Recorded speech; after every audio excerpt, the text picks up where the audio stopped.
আমাকে বিকালবেলা এক্সারসাইজ এখনই হয়ে যেতেছে গা। না চলো এক্সারসাইজ এটা আমি তো বাইরে মনে তাতে যে বাসায় যে রান্না বান্না করে খাওয়াতে একটা শুইয়া এখন তো শুরু হয়ে যেতেছে গা।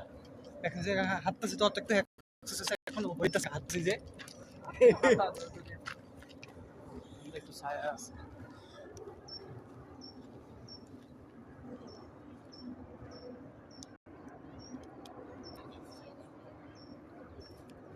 বাড়ি করতেছে রাস্তা পাকা করে না এখনো পরে পরে খুলবো। এখানে কিসের গাড়ি